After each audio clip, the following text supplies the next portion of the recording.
What's up, everyone? It's County with Money Investing. Welcome on board for an early live stream. So in about 3 minutes, we've got the recession data. Well, let me rephrase. We've got the GDP numbers coming out. God, just a slip of the tongue, right? So yes, GDP numbers, first estimate for the second quarter 2022 is going to be coming out. QQQ is down a little bit over 68 basis points. We've got the SPY down over 26 basis points and the Dow Jones pulling back over 19 basis points right now. The 10-year yield is not really moving all that much, still above 2.7%, but we will be listening in on CNBC to kind of take a look at that report and what that numbers comes out to be. And of course, the GDP numbers are going to be coming out. The next release today, July 28th, in about 2 minutes is when we're going to get those reports here. So hope you all are ready and are excited to see what those recession GDP, again, slip of a tongue, man. I can't help it. No, I'm just kidding. GDP numbers come out to be. Obviously, there's been lots of talks about whether the U.S. is in or not in a recession. So that is going to be very, very important for us to look into and what that GDP numbers going to look like. I mean, it's pretty much at this point confirmed. Atlanta Fed is also expecting negative 1.6%. At least that was the number. From them in terms of probability wise, but let's take a quick look, see if we can find that their prediction for today's numbers. Atlanta Fed GDP estimates. Let's take a look. All right, right here, let's take a look. Atlanta Fed's GDP model indicates U.S. economy in recession. Right here, this is the number. So as of yesterday, I think July 27, their estimate was negative 1.2%. And by the way, when I play the CNBC clip, let me know you guys can hear it, just so we're on the same page. And in about a minute, we're gonna get those numbers. So this is what I'm gonna be playing through. So just let me know if you guys can hear that once I play it. Right here on CNBC, we're now just seconds. Read on second quarter GDP. Take a look at futures. We are in the red right now. Dow off about 57 points. NASDAQ looking open down about 85 points. We got the S&P 500 off about 12 points. Let's show you the 10-year note, though, before we hit that number, because I know our friend Rick Santelli is standing by at the CME in Chicago. We're at 2.785. And let's go to Chicago now. Rick, ahead of those numbers. You want to make we got 20 seconds. You want to make a guess at what we're going to see? Well, I think it'll be up around 6/10, and I think the inventory numbers really saved the day yesterday. And I know that we, often talk about what the real definition of recession. Obviously, it isn't back-to-back negative GDP quarters. Oh, that's only in the eyes of the investors that are trading markets. That's all that counts, in my opinion. But here we go. I see jobless claims at 256,000. That's up 5,000 from, oh my gosh. Boy, not only was I wrong, down 0.9% on first look at second quarter GDP, down 0.9%. Okay, I know there's an organization that decides whether we're in a recession or not, but investors, they're not going to wait. 2 back-to-back negative quarters, it's not good. Call it whatever you want. Consumption up 1%, that's a bit light. Sequentially, that follows 1.8. If you look at the price index, also not very good news. 8.7%. 8.7% on the price index. That will still comp back to 1981, because in 1981, our comp goes all the way up to 11%. If we look at personal consumption expenditure quarter over quarter, exactly as expected, up 4.4%. The high water mark there was 6.1. That was all the way back in June of 2021. Of course, that was the second quarter, and that was the highest since 83. And if we consider all these numbers in totality, we definitely want to pay attention to what's going on in interest rates, because they are dropping very quickly. Initial claims, as I said before I saw it down 0.9%, 256,000. The revision has come in. The revision moves up 10 grand from 251 to 261,000 last week, which makes this a lower number by 5,000 to 256,000. On continuing claims, 1,000,000 1,359,000. The best level, of course, was back in May, and that was 1,306,000. So this number was better than expected, but it is not new post-COVID low. As a matter of fact, we're way past post-COVID. That 1,306,000 that we had a couple months ago is the lowest since 1969. We continue to see the deterioration in stocks, and I know there's going to be a huge debate as to what this GDP means. I think got blindsided by the inventory levels. If it wasn't for those yesterday, I would have predicted a negative number as well. Andrew, back to you. Rick, thank you for that. Stay where you are. We want to bring in our panel to try to dig deeper into the GDP number. Mohamed Al-Arian is here, of course, Allianz and Gramercy advisor, president of Queen's College, Cambridge, Dana Peterson, chief economist at the Conference Board, and our own Steve Leisman. Steve, I just want to get your immediate reaction to this and really the larger debate. Are we now in a recession, my friend? I'm not going to say we're in a recession, in part because I wouldn't count it from the first quarter. I might begin counting it in the second quarter if you want to do the 2 quarters of negative growth thing, which is this common definition that's out there. I have a problem given how strong the job market was, and maybe still is. You had a kind of interesting wash here that I want to talk to you about in just a second. I want to get these numbers correct in front of me here. But what you had is you had inventories took off almost 2%, which people thought it was going to add back. Remember what Rick just said? He would have been negative except for the inventory number. The inventory number yesterday caused a lot of folks to raise their forecast for today. So unclear to me if that inventory number was or how it was brought into GDP. Meanwhile, trade reversed itself. Trade had taken off 3% in the first quarter. It brought back 1.43. And here's the balance number, which Rick was talking about. A lot of people talking about, a lot of not. The number which the White House has clinged to and emphasized, which is this final sales to domestic purchasers, which was up 3% in the first quarter, 0 right here. So right on the edge of that, the idea of what happened in the domestic economy was a 0. There's no doubt to me, Andrew, that the economy has slowed from the first quarter. You had a pretty good first quarter number. Now the second quarter definitely shows some slowing.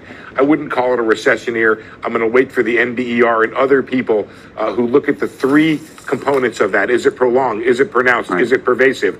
Not seeing those 3 things, at least over the course of a single quarter here in the second quarter. Okay, Mohamed, try to put together what we're just seeing now in immediate terms with what we heard from Jay Powell yesterday and what you think he now may or may not do as we look forward to the fall. Thank you, Andrew. So in terms of what we're seeing in the data, whether it is the GDP number, whether it is the jobless claims number, this is an economy that's weakening at a much faster rate than most people expected. That's the bottom line. Whether we're in a recession or not is not as interesting as the fact that we are weakening really fast.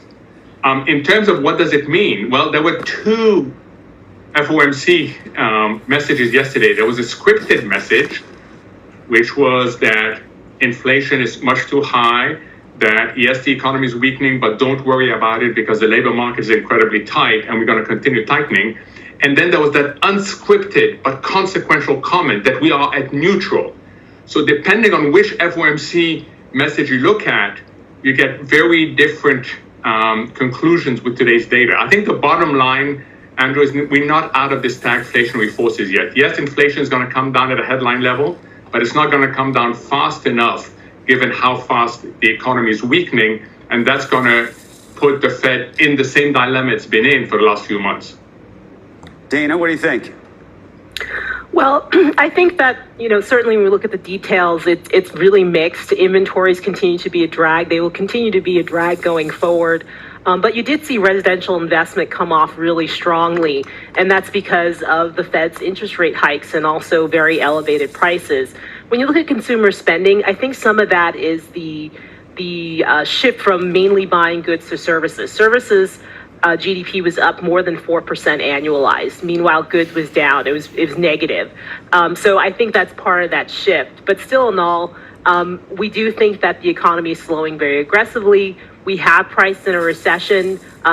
We originally put it in for the fourth quarter of this year. Maybe it's starting sooner. And that's a function of the Fed raising interest rates, slowing down demand, and also because people are pulling back because inflation is just so high.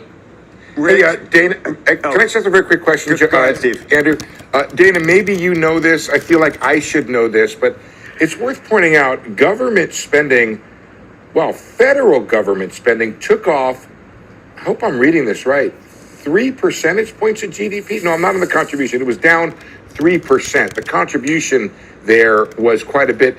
Dana, this was expected, if I'm not mistaken. Yeah, it took off 0.2 total government spending, took off a third. So we expected government spending to roll off. How long does that last? Do you know how long that continues to subtract from GDP? Well, certainly we were expecting a drag from GDP, from growth government this year because you just don't have those big Right. fiscal outlays. But, we were looking to see, hopefully, that some of the infrastructure spending would come through. But if it doesn't, we're going to see even worse GDP prints going forward. Well, then we're all really lucky because we're going to be spending over $1 trillion soon. The Inflation Reduction Act, just in the nick of time before the election, of course, and the CHIP welfare program at 280, should it get up there, that's over $1 trillion. How do you really feel about the CHIP program, Rick? Yeah, in corporate welfare on... All right, so negative 0.9 print on the GDP numbers. Markets non-reactive to that news. But yeah, very, very interesting. Second quarter, decline in the GDP numbers. Now, obviously, there's going to be a lot of debate whether the U.S. is in recession or not, because the technical definition obviously is 2 negative quarters of GDP declines, and we are entering a or a technical recession, whatever you want to call it. But obviously, we've had Jerome Powell talk about employment, how strong the labor market is. But in my summary video, I also mentioned how that's a lagging indicator. And if you take a look at the jobless claims numbers, they actually came in much higher than estimates at 256,000. That's exactly one of the things that we were talking about. So if you go back a couple days ago, we talked. I actually tweeted it out saying that jobless claims numbers are starting to peak, not peak, but they're starting to go back higher. So they kind of bottomed in April of 2022, and now they're starting to push higher. So initial claims, continuous claims, more and more people are kind of filing for unemployment benefits. And that's just the beginning of all these hiring freezes and these companies kind of putting off hiring for the next several months or maybe a few years out. So this is a lagging indicator. So in my opinion, obviously Jerome Powell mentioning strong labor market, even the administration mentioning strong labor market, but that's also a lagging indicator. So we'll see where we end up. First quarter, obviously, I think the reason why on CNBC they mentioned they're not kind of pricing in first quarter is because of the fiscal deficit that they had in the first quarter. Starting this quarter, I think, is when it should really be accounted for according to them. But Mohammed, I think, mentioned a good point where the Fed is gonna put themselves into this big box, right? They're gonna have this big dilemma whether to keep raising rates or not, because if you think about the logic behind the interest rate hikes, they basically went from 0.25% to 2.25%. That's a tenfold increase in 4 months. They went there from 0 to where we are now in 4 months. The last hike cycle, we went there in 2 years. In 2 years, can you just imagine how much pressure, how quickly they're putting on the overall economy? So this is an economy that is weakening. There's actual signs showing that this is sort of like translating into a very, very weaker economy because, Meta reported their earnings yesterday, not a very strong guidance. I can even argue Google and Microsoft didn't report phenomenal numbers. In fact, they missed on both counts and the guidance wasn't super good.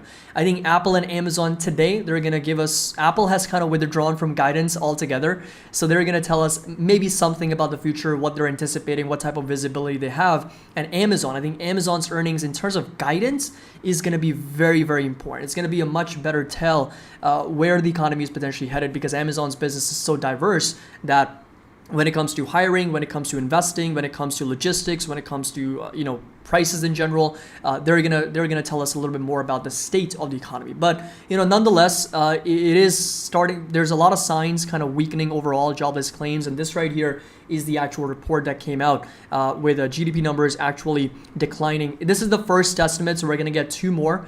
Second estimate, and of course the advanced estimate. So 0.9% decline. And then personal consumption expenditure, PCE, was up 1% on a year-over-year basis. Consensus was 1.3%. I was actually surprised that quarter over quarter, the annual rate was consensus 0.5%. Like Atlanta Fed had them at negative 1.2. So this right here was the actual Atlanta Fed numbers right over here. So 1.2% was the estimate as of yesterday from Atlanta Fed. They've actually come back up. They were as low as 2%, minus 2%, and they've now moved back up. So we'll see. But the good thing is, what happens to the stock market? Can anybody tell me exactly what we have discussed in our previous videos? What happens with respect to the stock market with respect to recessions? Can anybody tell me, if anybody in the live chat wants to take a shot at what happens with the market and the way it bottoms when there's a recession?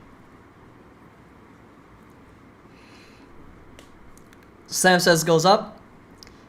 Growth stocks suffer. Yep. So that is definitely, of course, interest rates going higher. That's gonna create a lot of weakness for the overall market. Alex says bad news is good news. So one of the videos that I put out on specifically recessions and kind of like that video where we talked about market bottoms is that, yes, he got it.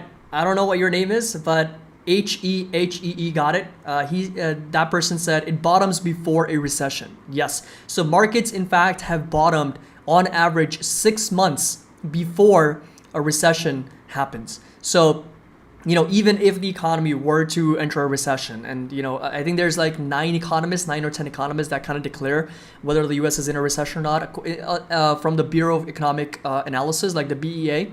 So it's up to them, right, whether they declare a recession or not. There's a lot of factors that go into it. It's not just 2 quarters of negative GDP. And of course, there was another economist called Paul Krugman. He's a Nobel Prize winner. He basically tweeted earlier this week talking about it's a big data week. And for those who care about these things, the rest of you should ignore this thread. GDP on Thursday, which may show a second quarter negative growth. But he says, and I quote, "I don't care much about this because second quarter of negative growth does not mean a recession," is what he said. And reading further, he says, more about this in today's newsletter, but even aside from the 2-quarter rule being really bad, the main determinant of the economy's path forward will be how the Fed judges the inflation threat.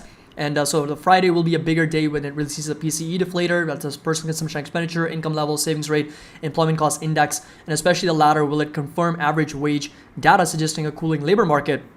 And then lastly, he says, if so, we may be closer than people think to getting underlying inflation back on target, in which case the main recession risk will come not from intractable inflation, but from a Fed overshoot. So there's obviously a lot of concern that the Fed may overdo interest rates. Of course, Kathy would share that view with Paul Krugman. But again, that's the type of economy we're in, man. It's just, there's just so many mixed signals. But the reality is the numbers do suggest that we're into kind of like a weakening sort of economy where jobless claims are going higher. Companies have stated that they are going to be hiring less. But at the same time, markets have indeed bottomed on average 6 months before the recession has taken place. So that's something to keep in mind. Just because the economy enters a recession doesn't necessarily mean that it's bad for stocks. Yes, it's going to be a little bit of a short-term sort of, create some volatility, some negative sentiment around the world. Because if the U.S. enters a recession, probability are that other countries also might enter a recession more or less because of the global trade. And of course, U.S. kind of contributing 25% of world GDP. So, So Oscar says, come on, Caddy, for decades, 2-quarter rule has applied and now all of a sudden it does not. Well, that's the thing, in my opinion, there's higher probability that the U.S. might already be in a recession, considering that we have seen 2 quarters of negative GDP. But, there's a lot of lagging indicators that we can't ignore. I mean, retail sales came in strong, but I've also got a reason to believe that, okay, retail sales were strong because of consumer spending being on credit cards. Visa's report specifically mentioned. Visa's report was all about how credit card spending was much higher versus debit card spending, right? So I mentioned that in my Visa video, Oscar, I think you watched it. And they specifically mentioned how their Visa's credit cards were used more in the second quarter versus debit cards. So that's why retail spending was much higher, because people were obviously using and buying stuff on credit because they obviously can't afford the items they need. So they need to buy that on credit. So that might be one of the reasons why retail spending is up. And of course, that the unemployment rate is such a lagging indicator, and jobless claims are one of the leading indicators for unemployment that are also going higher. So definitely a very, very weakening economy. I think it's only a matter of time that we might get that news about a potential. I mean, there's already probably headlines. If I search U.S. recession, there's probably already headlines being written about that because of that second quarter GDP print. So Yes, technical recession. It sounds like they're trying to change the definition of recession. I think they're not. So what I think is they're not so much so trying to redefine what recession is, but they're trying to kind of sort of make sure that people understand that that is not the only thing that recession is dependent on, right? There's also unemployment, but the distinction that we need to make is that unemployment is also lagging, right? It may not show, it may not manifest until a few months later, right? Because jobless claims do show that they've been going higher. And to that, Jerome Powell mentioned yesterday that that's more of a seasonal trend. I don't know. I haven't looked at the last year, same time last year during summer months, if jobless claims kind of went up. But he did mention that he doesn't seem to believe that the jobless claims going up are actually something to be taken seriously, and those are not quote unquote real, I think is what he said. Like this number going up after being bottoming out in around April. And he said that this is more of a seasonal trend, that in the months of June, July, they actually do go higher. Which, I find it very difficult to believe that that is actually the case. So that's where we are, obviously with the overall market, but QQQ here now positive, if this candle obviously, closes much higher, but right now QQQ getting a lot of buyers step in and pushing higher, up over 4 basis points, with the Dow Jones pushing up over 5 basis points, and we've got the SPY also up over 15 basis points right now. So that's where we are. And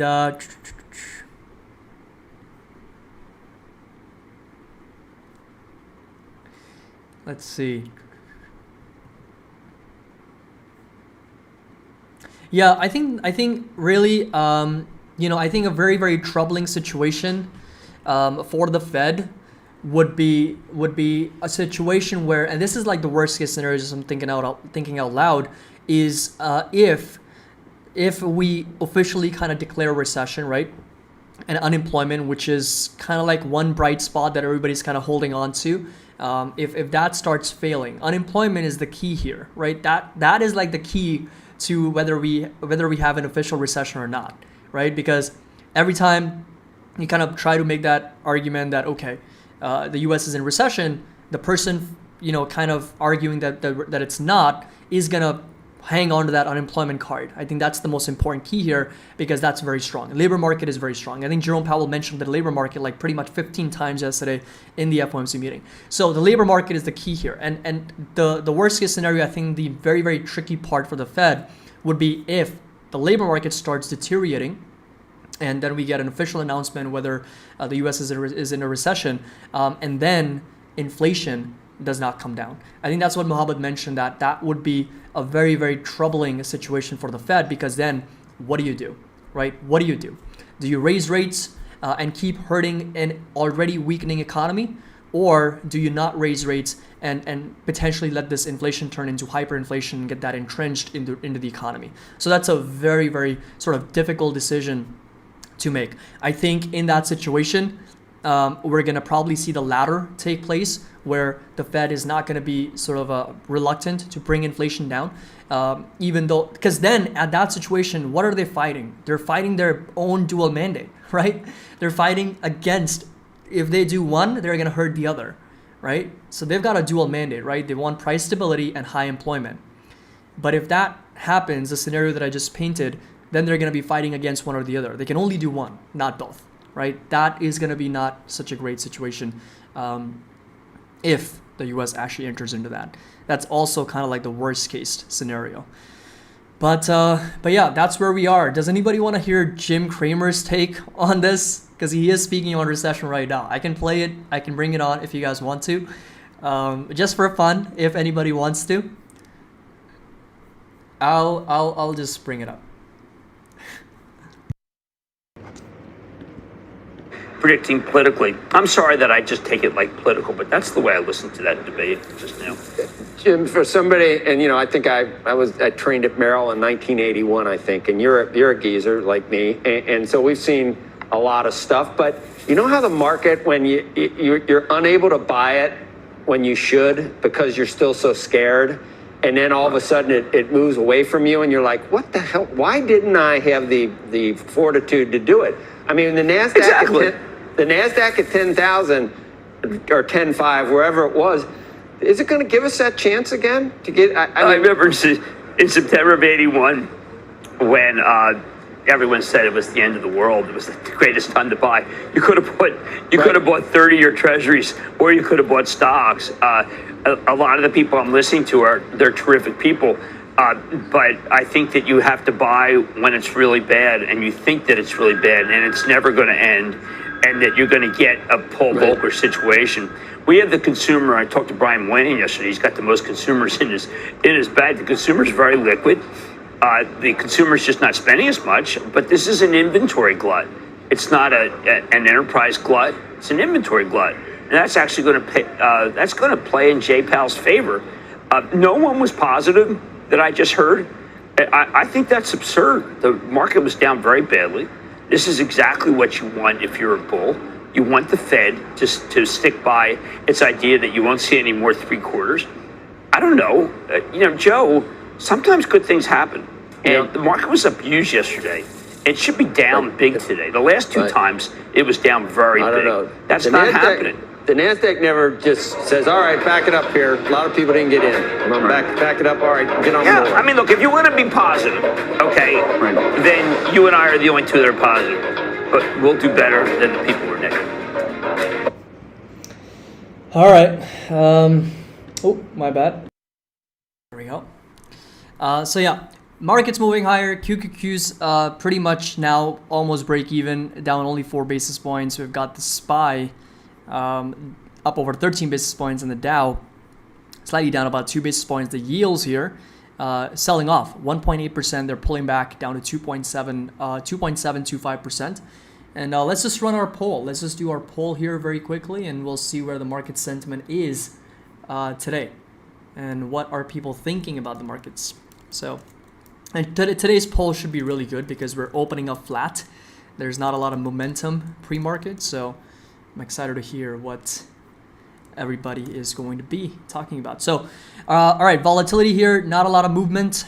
We are only down about 2%, trading now under 23, so we're getting that further momentum continue on the volatility crush here, coming right back off. And then oil prices had a little bit of a breakout. So the last thing we wanted to see, right? Oil prices back almost at $100 a barrel, up over 1.2%. So $99 was that resistance. We finally broke out. And this right here is going to be that lower high for crude, right? So that's going to be the level to watch at the moment.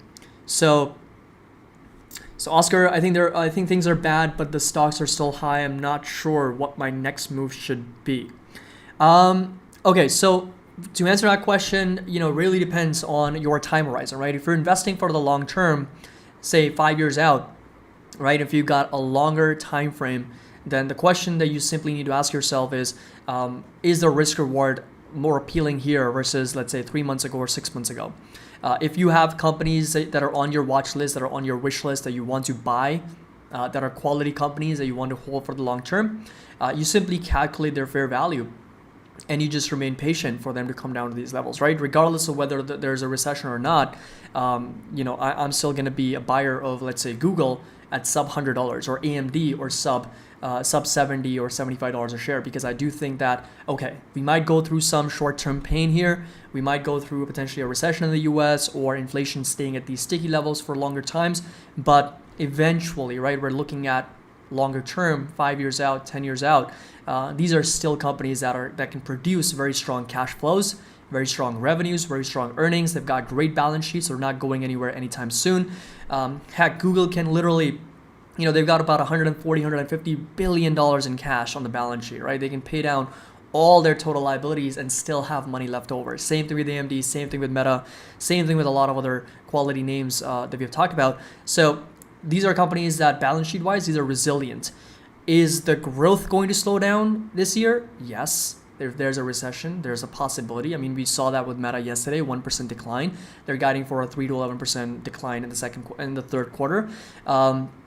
but that's just the nature of how economic recessions work. They can obviously pull back, and it's happened before. I mean, Apple's revenues have also stabilized, have gone down, and then they have reaccelerated.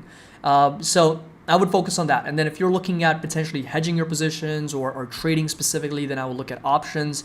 Obviously, we yesterday's green day, I specifically mentioned that it's a very, very strong bullish day. Take advantage and sell covered calls if you can to hedge your positions, right? That's absolutely a fantastic way to do that. So, David, Caddy, are there any relatively new companies that look very promising? Yes, there's a lot of new companies that we've been analyzing, right? Danaher Corporation is a new company that we analyzed, DHR. That looks very, very promising. Excellent business overall. It was up 1.2%. Very, very consistent, strong revenues. We analyzed that company. The video's on the channel, so make sure that you do watch that video if you haven't already. Another company is SPGI. That's going to be S&P Global. We're analyzing that. We analyzed it. I did a video on this also. Very, very nice, consistent growth here. Very strong revenues and earnings and free cash flows. Great margins. Overall charts is phenomenal. Take a look at this. Consistently validating that 200 SMA and pushing higher. And right now bouncing off of that 200 simple moving average. So we have been analyzing new companies. We've been looking at new, fresh ideas to research and kind of do videos on. So there's going to be plenty of those, moving forward. We're going to continue to analyze. So.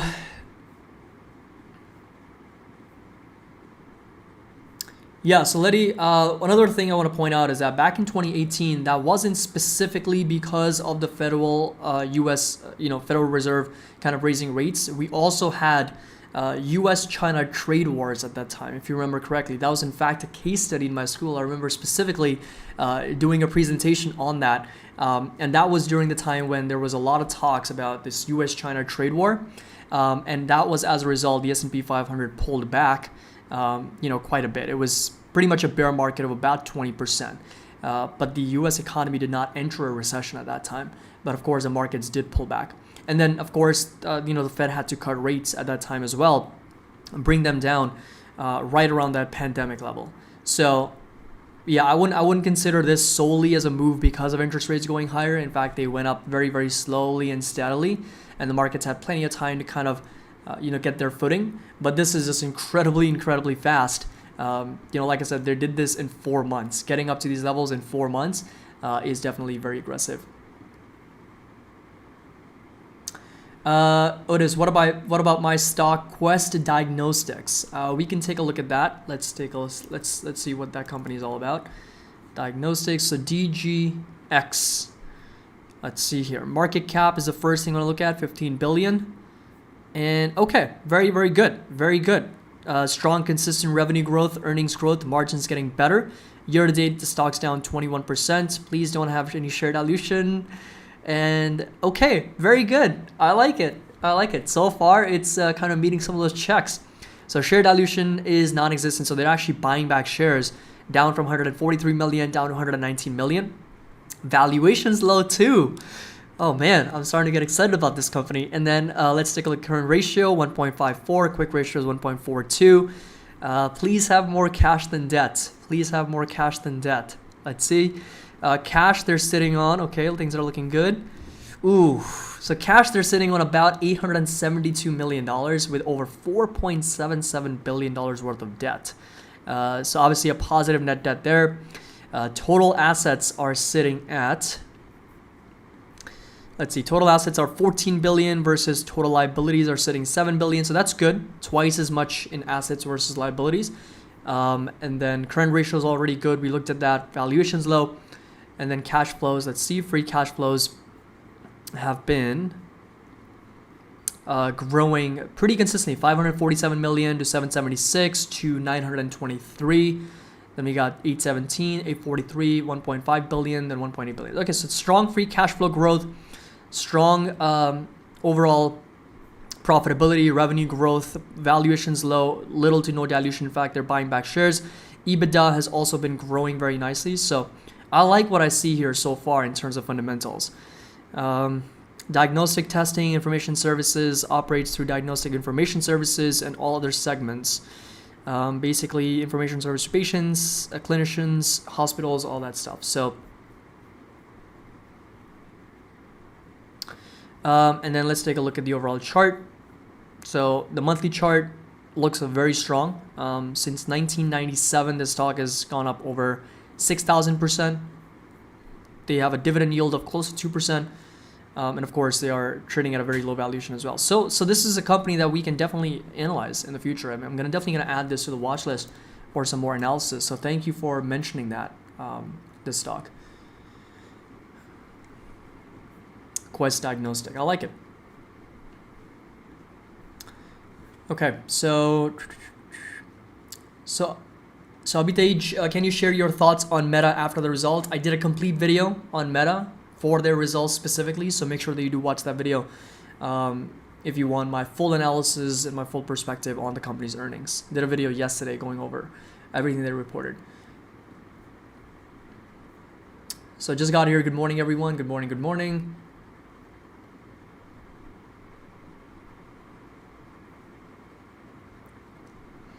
So Murch, Kat, is it possible that interest rate increases but the stock prices keep the same or around the same price as it reached the bottom? Yes, it is possible. We have seen stocks go up during an interest rate hike environment. In fact, from 2016 to 2018, let's take a look. The markets here, from 2016 to 2018, this was 2008 actually. So if you come back here, so right here, so from 2016 to 2018, the markets went up 86%. So that 2 years, in fact, over here, so they went up 63%. So that 2 years, the markets went up 63% at the same time the Federal Reserve was hiking rates.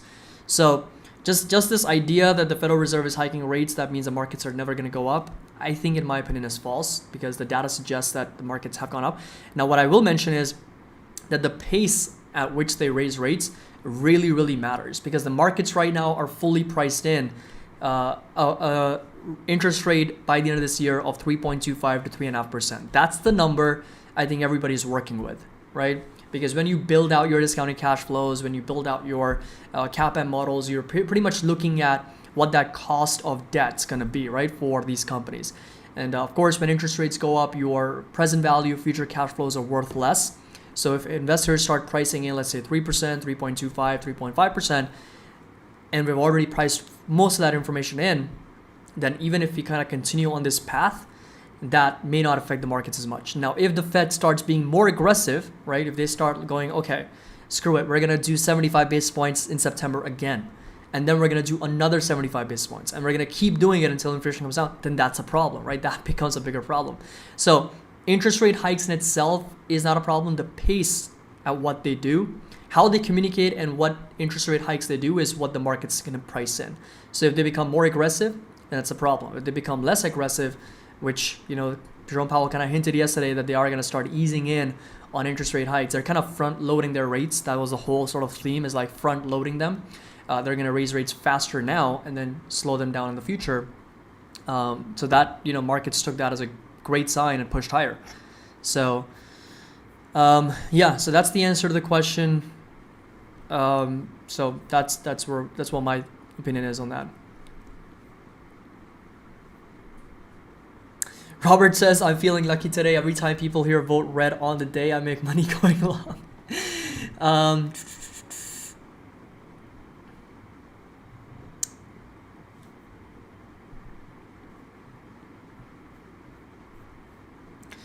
So, okay.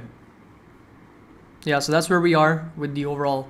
Let's see if we can find any upgrades and downgrades, and then we'll start with our usual pre-market analysis. Okay, I'm going to close this out. We're going to open up here. Okay, so Piper Sandler downgrading Shopify to neutral from overweight. Bernstein names Hess as a top idea. Then we got Kraft Heinz getting an upgrade to buy from hold. Caterpillar was reiterated as an overweight from JP Morgan. Best Buy downgraded to hold from buy. Goldman Sachs downgrades Teladoc. Did a video on Teladoc as well earlier, so make sure that you watch that if you haven't already. And then we've got upgrade on Qualcomm from Edward Jones. JP Morgan reiterates Beyond Meat as underweight. Verizon was downgraded today to neutral. And then Enphase Energy was upgraded to outperform from the company after very strong numbers. MCAM reiterates AMC as sell.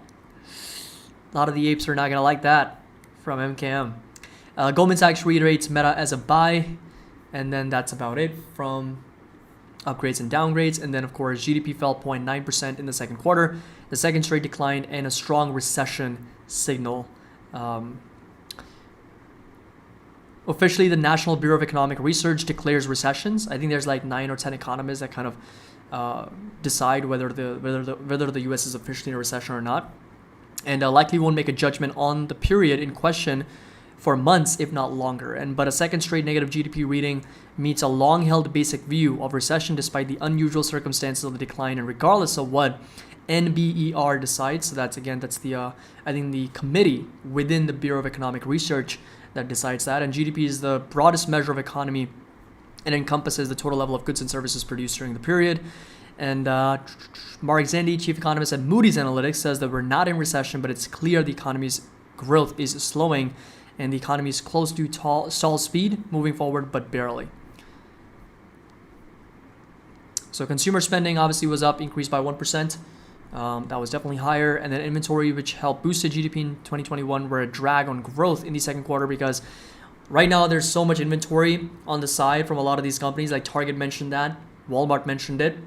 They're so overstocked that obviously they're not producing any more new things, right? Because consumers have shifted their demand from goods to services, and now there's just so much inventory left, so there's no more production. And then inflation was at the root of much of the economy's troubles. The price index for gross domestic purchases jumped 8.2% in the quarter, much higher than 7.5% estimate. And yeah, that's where we are with the overall economy. All right, so we can take a look at individual stocks as well if you want me to. Teladoc, Oscar mentioned, is coming back. Let's take a look. And yeah, they have written off so much in terms of that impairment loss that it's absolutely nasty. Like they got now over $9.7 billion impairment loss that they've reported so far for fiscal year 22. Just insanity here from that company. Like, look at these last 2 quarters. Incredible. But yeah, 20% down. They were down much more. They were down 25%. So they're getting a little bit of buying pressure here intraday and pushing right back up. But resistance next is going to be 36.60. So this right here is going to be the level to watch, and support level is going to be 27.45, 27.50 levels. Tesla here is up 1.6%. So we're up to 838. So very, very strong move yesterday. Very strong move today. And $908 is that target that I have on Tesla. Close to $900. That lower high is going to be that level to watch. And 842 is going to be that high from after a couple days of earnings. So yes, Caddy, will Rivian not have an effect on Amazon earnings tonight? We already took the loss last quarter, correct? Yes. So Rivian here, let's take a look. Let's see, so January, March, April, May, June. So April was the beginning of this right here. So let's see, April 1st, it was around about 41.50, right? Rivian was, and at the end of June, Rivian was at around 27. So there might be a 35-36% loss they might have to put there on the books. So that is the change for the quarter in the second quarter for Rivian. So yes, in the first quarter, they obviously took a pretty big, hit. Amazon did for earnings, because first quarter was absolutely brutal for Rivian. They basically fell from about $106 down to the end of March, which was at about over here. So that was a 56-60% drop. In the second quarter, they dropped another 35%. So that might affect the company's profitability once again. Let's take a look at InMode here. InMode was also supposed to report earnings today. So there we go. We got a beat on both EPS and revenue. It's up over 3.2%. Let's see. All right, so this came out, I think. This is an old article. Let me see if I can find.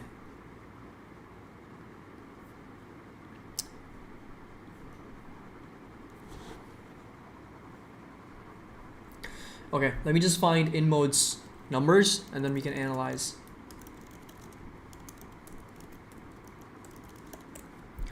but definitely pushing higher. The stock's up a little bit over 3% right now.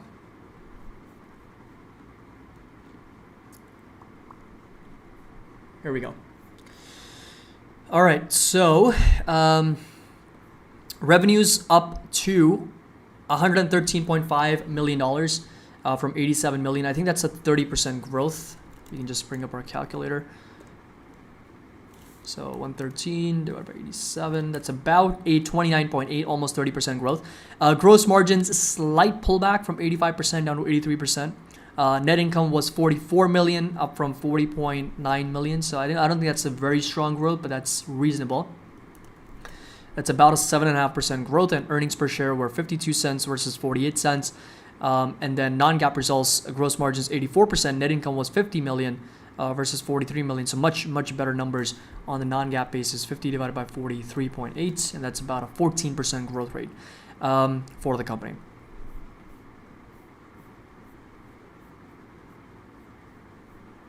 So now they're going to start paying income taxes too. So that's obviously going to lower their earnings per share, because earlier they had little to no income tax in the past. So for the first 6 months, their revenue is almost at $200 million. Their cost of revenue is about 33.7 million. Obviously, they're very, very strong gross profits, 165 million. Then we got R&D expense, almost 6 million. And then we got 70.5 million, 5 million, $81 million in operating expenses, $84 million operating profit. And share count is pretty flat, 85 million shares. Balance sheet is absolutely phenomenal for the company. All remains to be. So $88 million in cash, almost $300 million in marketable securities, short-term bank deposits, almost $56 million. And they're sitting on contract liabilities, other liabilities, operating lease liabilities. All of that combined is, just over $12 million. Their total liabilities are 70 million. I mean, just think about that for a second. Just think about that. They've got $70 million in total liabilities, and they've got $88 million in cash alone, not to mention the marketable securities they've got. Cash alone is $88 million, and total liabilities are 70 million. This company is not going under. This company is not going under at all. Like, their balance sheet remains fantastic. All right, so operating cash flow for the first 6 months, we're going to look at 78 million, and purchase of property, plant, and equipment. All right, let's see here. Proceeds for short-term deposits, purchase of fixed assets right here. That's what we're going to take. Fixed assets are property, plant, equipment. So anything that you can't quite liquidate within a span of 1 year. So anything over 1 year is fixed assets, or some of the larger items such as property, plant, equipment. So purchase of fixed assets, you'll notice that's a cash outflow for InMode, $860 million. And their operating cash flow is 78.834. So 78.834 minus 860, we get a free cash flow of about $78 million. You analyze this number, let's say on the full year, full fiscal year 22, they're going to do about $156 million in free cash flow. We apply a simple multiple, let's say 20 times. The company should be worth $3.1 billion. Right now, it's worth $2.4 billion, right? So that's a very simple, rough estimate. $2.4 billion is the current valuation based on a 20 times free cash flow multiple. On this year's free cash flow, it should be $3.1 billion. So that's about an upside of about 29 to 30%. That's exactly where my put is, about $40, I think. Yep, so $40 is where my actually covered call is, not put. Covered call is about $40. So I'm really looking forward to getting my shares called away at $40 if it actually does get up to those levels. So that's the InMode report. Fantastic numbers in my opinion, very, very strong. Growth and revenues, earnings, and then of course the balance sheet is always pristine for this company. End phase, we can take a look. So Ivan, Caddy, do you think the market will digest in the following days this strong recession signal, or is that already present? I think for the most part it was priced in. I think Atlanta Fed GDP was already pegged at negative 1.2%. So this negative 0.9%, I don't think that's a surprise to anyone. How many people were surprised by this negative number? I wasn't, right? Were you surprised? Was anybody surprised by getting a negative print on GDP? Yes or no? Simple question. If you were surprised, to say yes. If you weren't surprised, to say no. Because I know that I wasn't, right? It was pretty clear. There was a lot of signs that were kind of weakening, showing that, domestic product, GDP, gross domestic product, is going to slow down. And is going to be negative. So I think it's mostly been from the market standpoint, because think about it, right? We all make the market. We make the market, right? And if we expect this, then there's no new information. There's no new news, right? So Florian says, I was surprised it wasn't worse. So Kevin says, I was shocked. Shocked, I tell you. No, so yeah, there you go. There's the answer, right? Nobody was shocked at all with that negative print. So I think the markets was already looking forward to it, and they already priced it in. So right now, interest rates are priced in. This GDP number was priced in. So anything out of the ordinary, that's what really spooks the market, and that's what creates so much volatility. Edson says, surprised the market isn't dumping. It shouldn't really be a surprise because, like I said, we were all expecting it, right? You take a look at the chat. Nobody was surprised. So why would the market be? We all make the market, right? We, as in like all investors in the world, make up the market, right? If everybody was expecting a negative print, then obviously it's not a surprise anymore.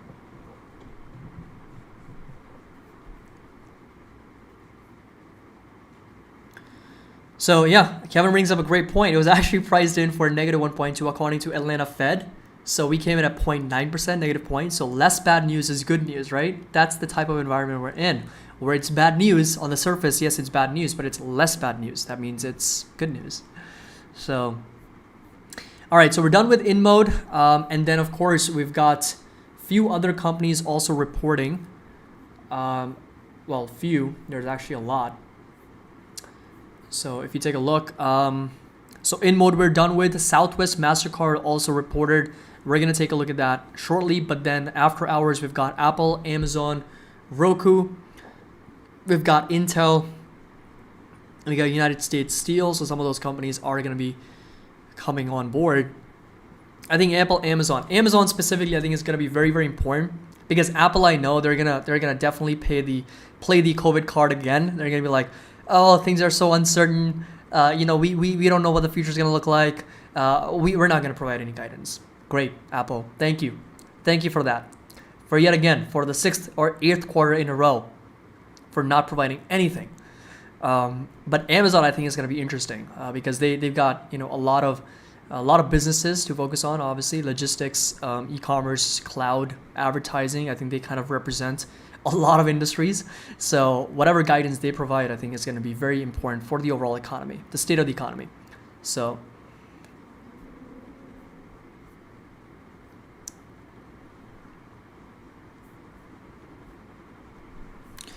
with Amazon, I'm not super optimistic, I'll tell you that. With Rivian, 35% loss in the, well, there we go. One thing I just want to point out is the 10-year yields starting to break down below this head and shoulders pattern. This was in fact one of our posts. I posted this in our market updates. By the way, Kevin, I love your memes, man.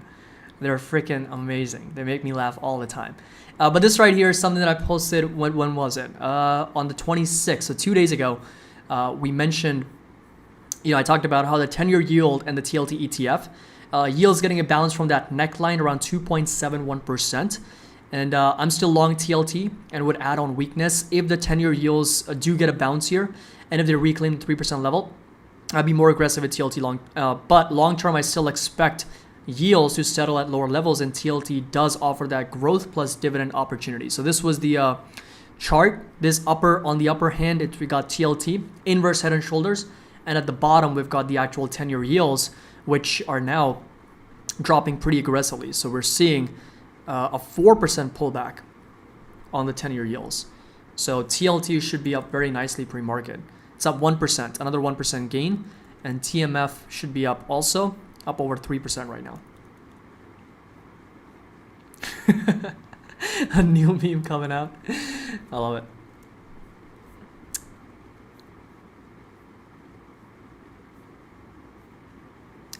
All right, let's see here. And there we go. The 10-year versus the 6-month also down 42% today, negative 20 basis points. The 10-year versus the 5 is more or less flat, just hovering around plus and minus here. And this one's recovered a little bit. The most watched yield curve, just a 10 and the 2, pushing higher. Okay, let's take a look at some of the other stocks here. Southwest reported numbers, and they are down 6.5%. They got a beat on EPS and revenue, seems like. But let's take a look at their guidance also. All right, so Southwest reported second quarter earnings Thursday of $1.30, swinging from a loss of 35 cents same time last year. Analysts were expecting $1.18. Those are good numbers. Revenue for the quarter was $6.73 billion compared with $4 billion same time last year. That is a very good growth. Analysts were expecting $6.69 billion. So far we got a revenue beat and we got an earnings beat. And the company expects Q3 operating revenue to be up 8 to 12% compared with same quarter in 2019. So they're 2 year ago number. And airlines operators said fuel costs were $3.36 a gallon, in line with its previous guidance. And while Q2 revenue per available seat mile increased 22%, thanks primarily to passenger yield of 18.4% and 0.7 load factor increase versus 2019. So I think Southwest out of all airlines has the lowest load factor, meaning they need to fill the lowest amount of seats to break even on a flight, which is a good thing. So even if your flights don't go fully booked, you're still able to make money. I think Southwest is among the 4 airlines the best at that in terms of efficiency and kind of monetizing their seats and monetizing their overall airplane. And Southwest said travel demand surged in Q2, and so far that trend continues. But the company said its fuel hedge provides significant protection against higher jet fuel prices, and barring significant unforeseen events, it expects to be solidly profitable for the remaining 2 quarters in full year 2020. What? This was such a good report. Everything was just phenomenal. We got a revenue beat, earnings beat, strong 8 to 12% expectations for the third quarter. They expect solidly profitable for remaining 2 quarters in full year 2022. And the stock's down 6%. Oh man, this market. MasterCard is slightly up 1.6%. I'll do a video on MasterCard as well, but Visa reported some very strong numbers.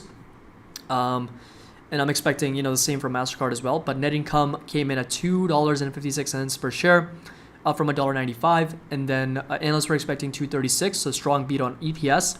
Revenue came in at $5.5 billion, compared with $4.53 billion, and revenues expected was $5.26 billion. So strong revenue and EPS beat for the company as well.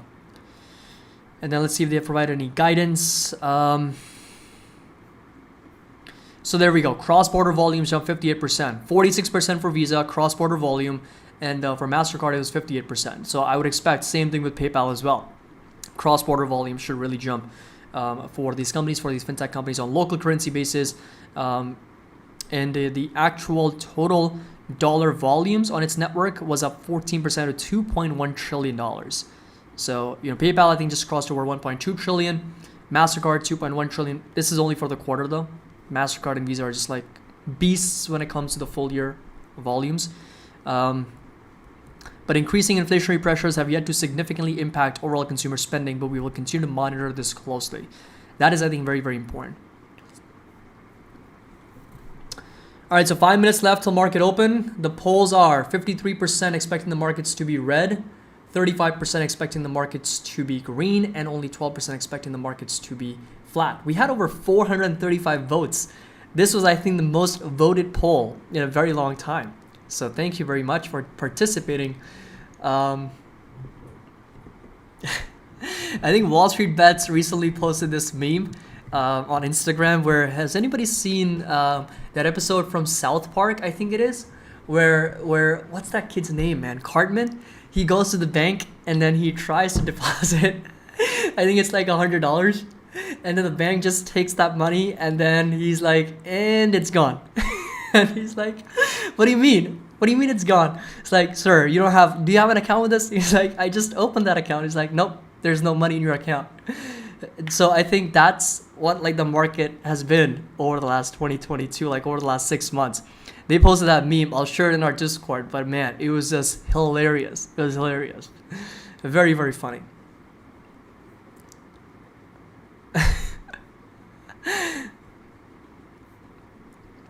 Oh my God, Pedro, I just came back from a workout, man. How can I seem like that? All right, let me just go over some questions here. Shah, what do you think about SPCE stock moving forward? Well, I would personally stay away from that. Just as simple as that. Can the VIX pop today? Well, it is starting to pull right back down, so the probability is quite low. I think the next 8 weeks, we don't have any Fed.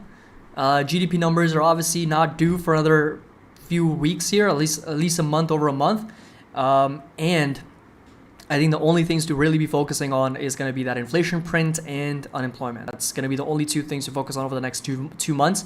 So the markets do have a lot of time to kind of restore some confidence. Earnings seasons, once it's over, then we don't have a lot of things the markets are going to be moving on, right?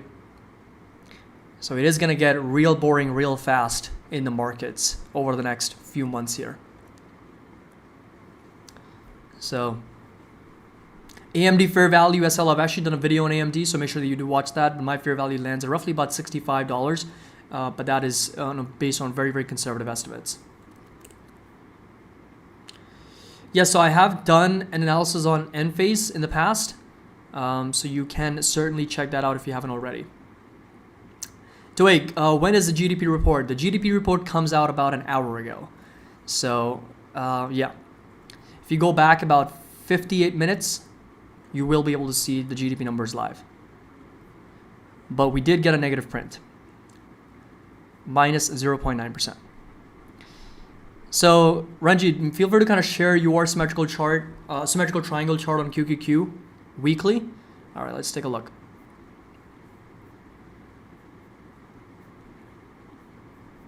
So, okay. Are you more so talking about this sort of higher lows and then more like this resistance over here? Is this the sort of, or are you talking about a symmetrical triangle, right? Okay. Yeah, I don't personally see, or unless you're looking at longer time frames. Okay. So yeah, we'll see if it actually does start to break out. I think resistance really important is going to be 313, 314 levels around here. I think it's going to be a very important level. We'll see if you actually do start to break above those levels. But anyway, market's going to open in about a few seconds here. I'm going to switch over to the actual NASDAQ, the S&P. Market's starting to look very bullish. So we'll see where we end up. And we got the S&P, the Dow, and we'll quickly open up our individual company charts as well. Let's see where they are.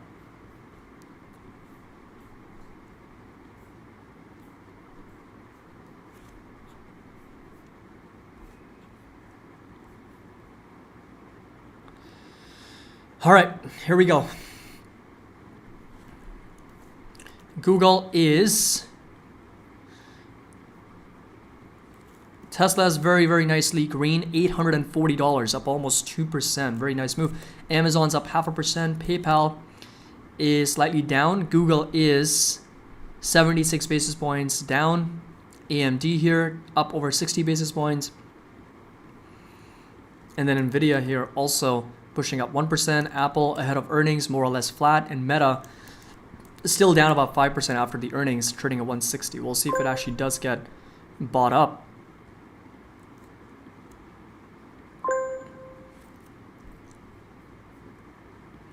And off we go. NASDAQ flat, S&P opening up 21 basis points, and the Dow is up over 23 basis points right now. The yields definitely on the break here, now under 2.7%. Let's see, yesterday was a very strong day. Look at Plug here, 19% move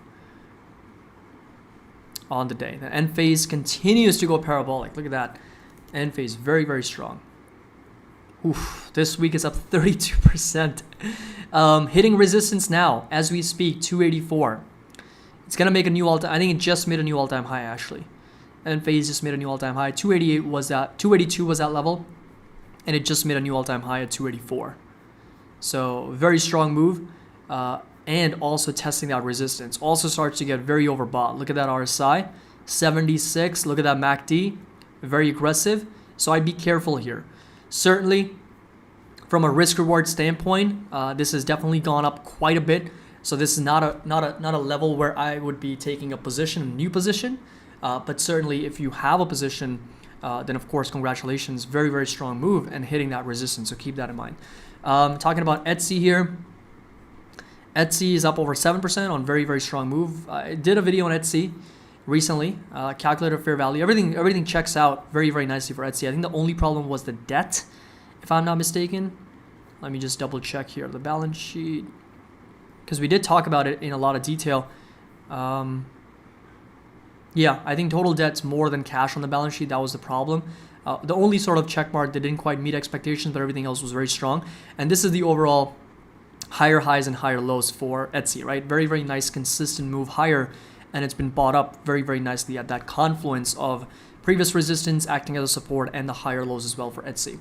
So very nice move for this stock. Google is up 15 basis points. Tesla, look at that, 847, almost at 850 now, up over 2.7%. Then we got Amazon up over 30 basis points, not really moving all that much. Meta still down 5.7%. Nvidia 1%. We got AMD 77 basis points, and PayPal now trying to recover back, more or less flat here on the day. And Apple's down about 2 basis points. So yeah, Tesla definitely on a very, very strong move on the day so far. Teladoc trying to recover. Look at that, back over to $36, only down 16%.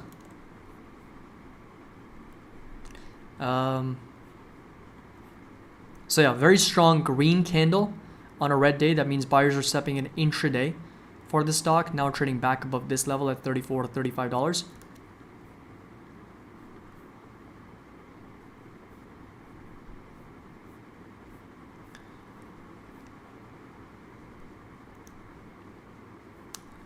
eBay I haven't analyzed, I think, on the channel, but maybe I'll do like an updated video on this, or like a new video on this company very soon. Annual revenues looks like they've been more or less flat, and then earnings, they've been up, down, and then more recently down. So I'll do like an updated analysis. I'll do like a new analysis on eBay very soon. Year to date down 28%, trading at about under 3 times sales, 12 times cash flow, and under 10 times EBITDA. So I'll do an analysis on this company. I don't think I've looked at this company before. I know what they do, obviously, but I haven't analyzed it.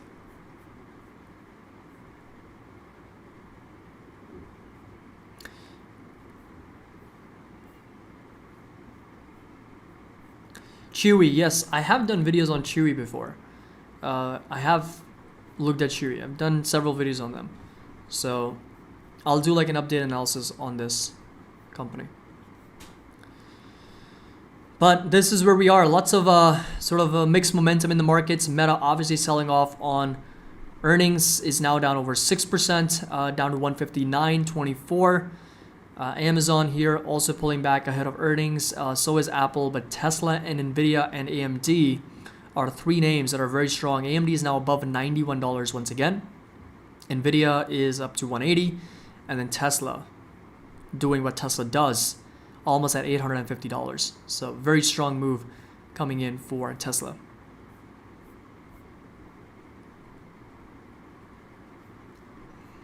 Let's see how ARK is doing.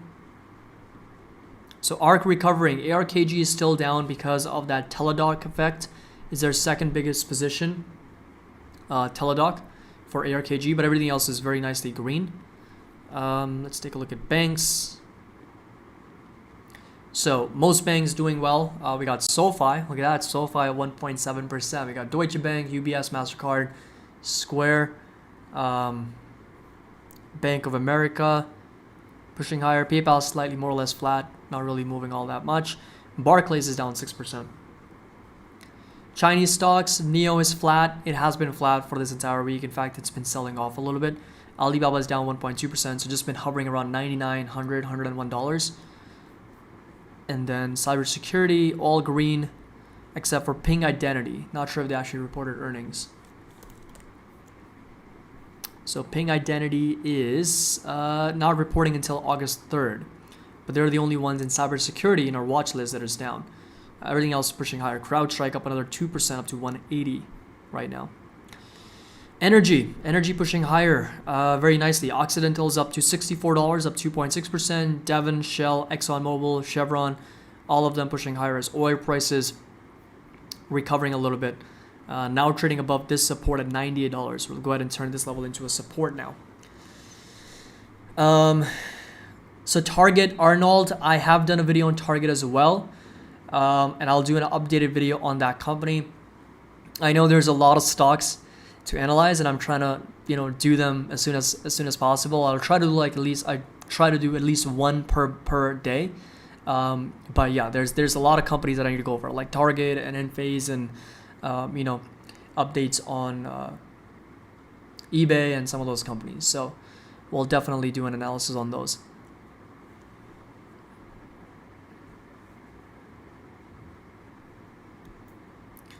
So let's see, S&P 500 gap, July 14, 15 on daily candle.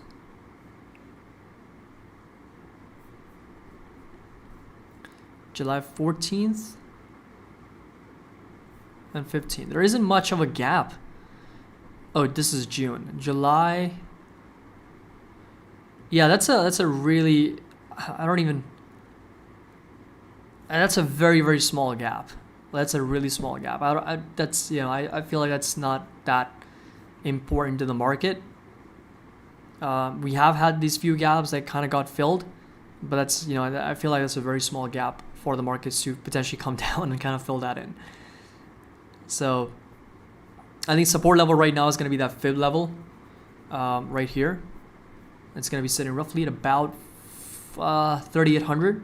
That's going to be the level 3,800, 0.382 level. And then the resistance obviously at these lower highs and at that fib level sitting roughly at 4,200, 4150 to 4,200, 4150 to 4,200 are going to be those levels to watch.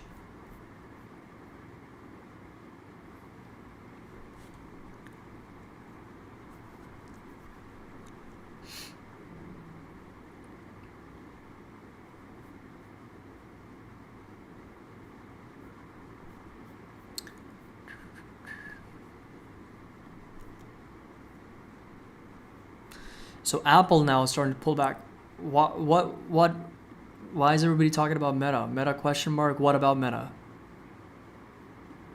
Nicholas, what about Meta? Is there a question? They're down about 6.7%, trading at 158.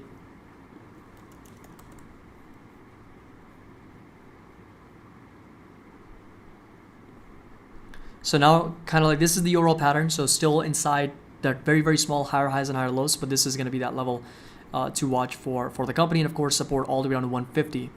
It's going to be next for Meta. Yes, 158 is where we are right now.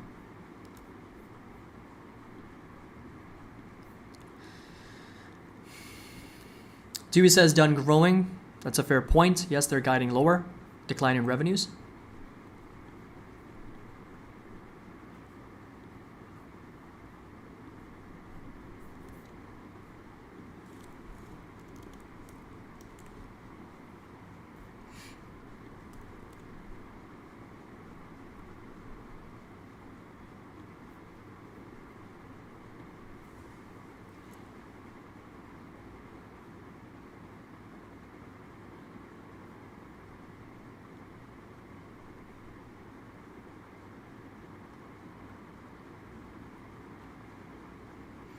So I just wanted to show you guys something here. This might be one of the most basic examples here, but let me just go over Meta's earnings and revenues here. So if you come over to my Meta's actual revenues. Okay, so this is Meta's overall revenue growth, right? So they have basically grown revenues by 41% every single year for the last 9 years, right? From 2012 all the way to 2021. Now I understand there's a lot of concerns about growth for the company. And I think we have to take into account what type of environment we're dealing with here. And a simple example I can give you is this is Apple, right? So you'll notice what happened with Apple was 2015, right? So focus on this right here.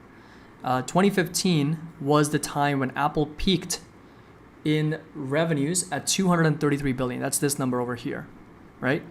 And then they didn't cross that number for the next 2 years. So they went down the following year, 215, and then went down to 229. Oh, then they went up 229, but they still didn't cross over that September 2015 number. So the only thing that I'm trying to represent here is that these companies, they don't have to always grow, right? It's happened with Apple. It's happened with a lot of other sort of big tech companies, large cap companies that haven't always grown revenues and earnings every single year, right? So you'll notice that gross profit went down from 93 to 84 billion dollars for Apple from 2015 to 2016. Then it went up to 88 billion dollars, but still lower than 2015 peak. So they didn't grow for 2 years, right? From that peak. And then they started reaccelerating once again.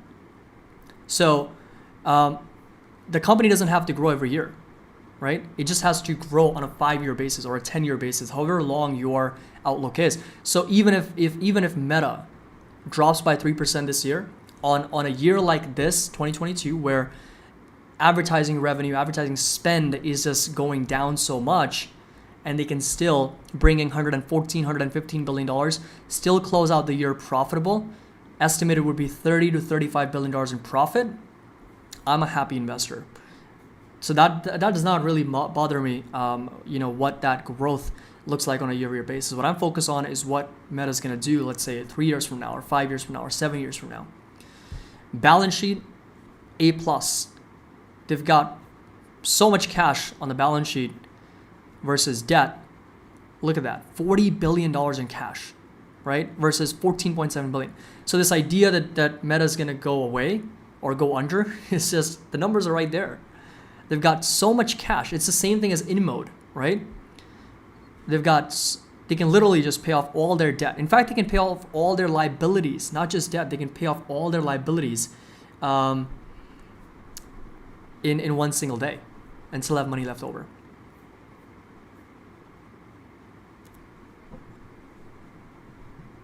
Comment says, Caddy, soft on Meta, but harder on Tesla, enough fair. It really depends what you want to pay, man. That's all it is. What valuation multiple you're comfortable with. Tesla trading at 75 times PE.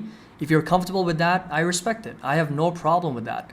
But Meta trading at 12 times price to earnings, yes, that's cheap in my opinion. I'm all for it. So it really depends on what price to earnings multiple you want to pay. If you want to pay 100 price to earnings multiple, that's fine. That's completely normal. If you want to do that. So it really depends on the investor, right? As I mentioned before, valuations are all subjective. So it depends on the PE multiple. And if I price Tesla at 25 times price to earnings, my math tells me the fair value is at 450. Not me personally. I want Tesla to be very successful. I'm invested in it. I'm long-term bullish on it. But am I going to be a buyer at 800? Am I going to be a buyer at 850? No. The price you pay for the stock matters so much when it comes to investing, because you can buy the best company in the world, but if you overpay for it, your returns are going to be very, very low. Very, very low. In fact, your returns might be even non-existent if you overpay for that stock.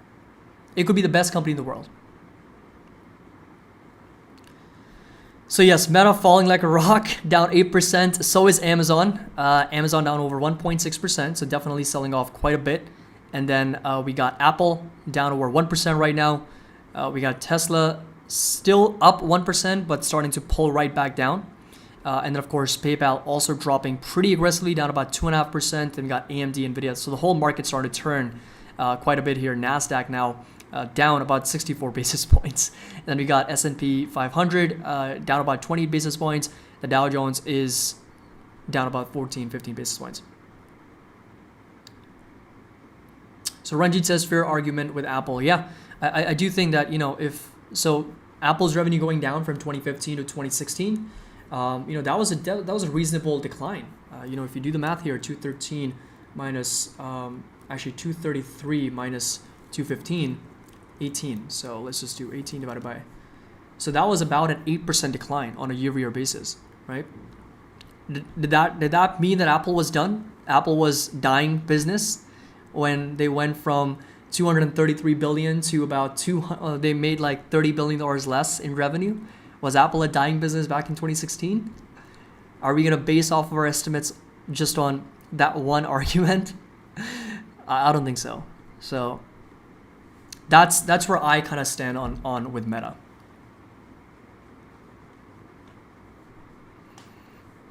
Arnold says Apple doesn't have competition. What?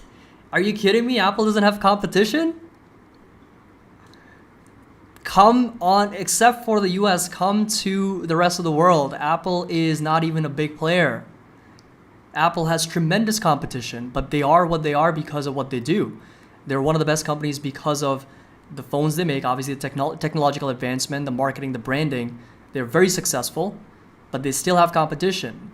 They have fierce competition in the world.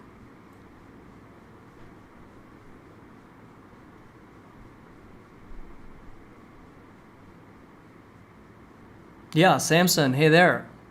Over here in India, more people are using Android phones than Apple iPhones.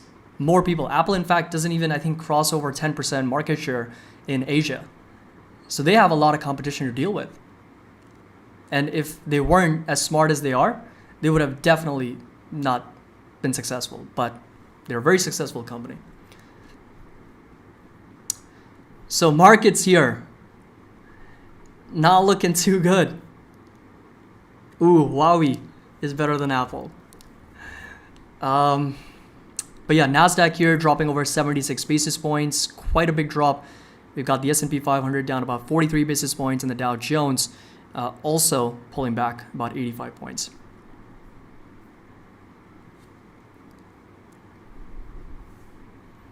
Layden says he's talking about stock. Apple has no competition in stock other than Google. Well, I don't even know what that means. Isn't stock the actual company?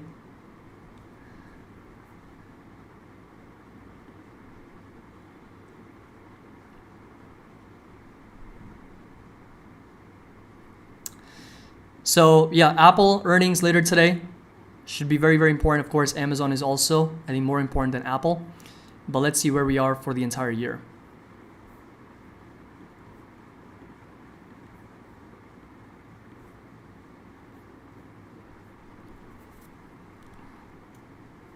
So let's look at the Russell here as well, IWM. So, okay, Russell 188 is going to be that resistance. 190, call it 190 is going to be that resistance, I think, in IWM. I think that's the level to pay attention to. And then obviously still this right here is the downtrending channel, so lower highs and lower lows for Russell 2000 as well. So yeah, 190, call it 183 all the way up to 190 because 183 sits at this lower high. And of course 190 all the way up here at this previous resistance is going to be the level to watch for Russell 2000.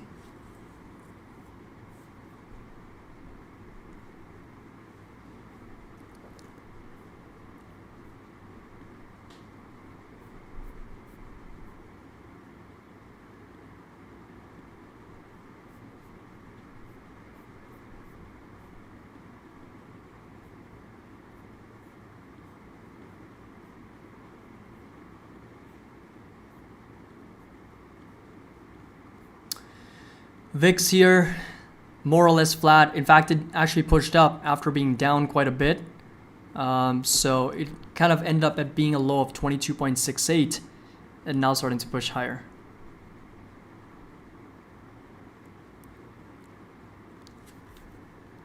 But anyway, so that's going to be it, everybody. Thank you so much for joining in.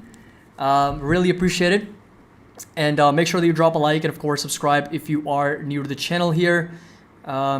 Yes, so Apple is a leader of their competition by miles. I do agree with that statement. Yes, Apple is a leader in their competition. But to say that they don't have any competition, I think is a little bit misleading. But yes, they are a leader in their competition or the market that they deal with.